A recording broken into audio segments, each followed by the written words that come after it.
Alors, Electric Bottle Warmer, c'est tout simplement le chauffe-biberon en français. Alors on voit que on a une puissance d'une résistance de 200 watts, consommation. Et on voit ici sur la boîte, donc qu'on essaiera de ne pas perdre tout de suite, un équivalent des durées de cuisson suivant le matériau du biberon, suivant la taille du petit pot. Voilà, puisque il n'y a pas de chronomètre particulier ou de programme sur le chauffe-biberon, donc on s'aidera de tout ça. Alors, ce qu'on a dans la boîte, alors le corps du chauffe-biberon ici, c'est la partie branchée sur le secteur avec le cordon 220 classique et le panneau de commande lumineux. Alors on a le petit panier qui va au fond, donc le panier est chargé de recueillir le biberon ou le petit pot. On a le gobelet doseur ici, donc qui va jusqu'à 80 ml. Et on a le pare-vapeur ou le petit chapeau qu'on met dessus. Alors ici, le détrompeur, voilà. Voilà la tête que ça a quand c'est complètement fermé. Ok. Donc on va aller voir un peu maintenant les différents modes de fonctionnement. Voilà, donc le panneau s'est allumé brièvement et le bouton marche arrêt clignote qui nous incite à appuyer dessus. Voilà, c'est initialisé. Donc ça clignote de partout au niveau des 4 boutons, ce qui nous incite à en choisir un. Donc si je prends le mode de décongélation rapide, on voit que on va pouvoir régler le temps de chauffe.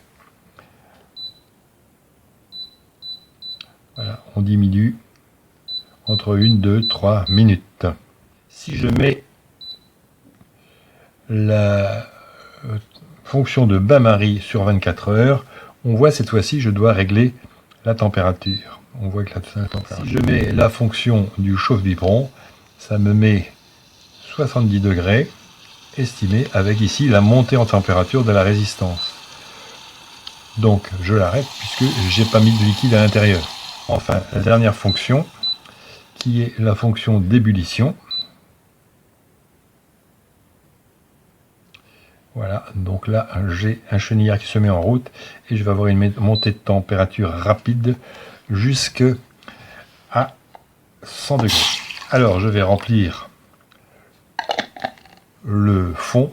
En général on remplit ça avec la dosette fournie. On va placer son biberon. On met le pare-vapeur en protection et je vais partir sur la fonction chauffe-biberon. Il me fixe l'objectif à atteindre qui est de 70 degrés et je vois la résistance qui monte progressivement jusqu'à 70 degrés. Alors, le capteur de température est mis au fond de la cuve. Il ne correspond pas exactement à la température de l'eau, puisqu'il faut attendre un petit peu que la température s'équilibre pour que la température atteigne l'ensemble du bain et, bien sûr, l'ensemble du pot. Dans la fonction de stérilisation, je vais avoir une température qui monte beaucoup plus haut, puisque je vais avoir besoin de générer de la vapeur. Dans la fonction de stérilisation, je ne peux pas jouer sur les paramètres, alors que dans la fonction de chauffe de biberon, je peux très bien augmenter ma température à 80 degrés par exemple, ou la baisser. Voilà, donc on a un chauffe-biberon donc relativement sophistiqué avec 4 programmes différents qui permettent de subvenir à tous les besoins.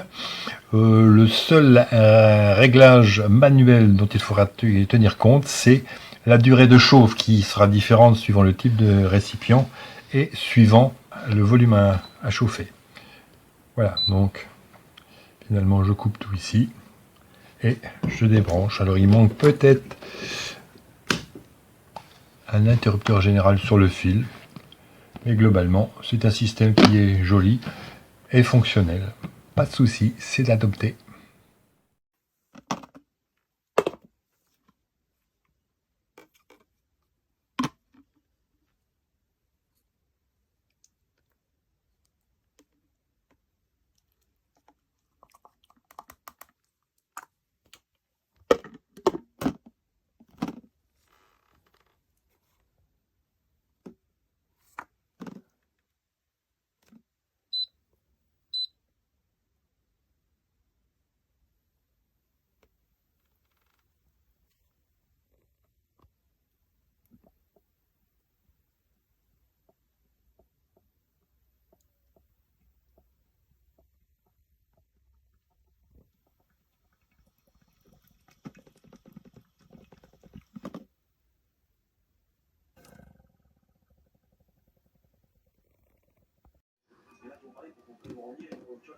Moi, je préfère parler devant. Je veux avoir le plus d'alliés possible contre les roses étoilées, même si je suis trop bien réactif, que je ne ferai pas d'entre eux. À un moment donné, il faut éliminer les plus forts si on veut les faire dans ce jeu.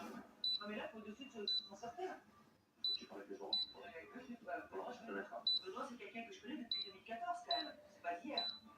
Donc, je suis confiante et je pense réellement que Benoît va être un allié. Moi, je voulais te voir parce qu'on a pensé à un truc. Là, il faudrait peut-être se mettre tous d'accord. Parce qu'à force de rigoler, voilà, on va se faire bien avoir. Donc, en fait, il faudrait qu'on s'accorde. Si les roses y gagnent, on fait péter les blancs. Si les blancs y gagnent, on fait péter les roses.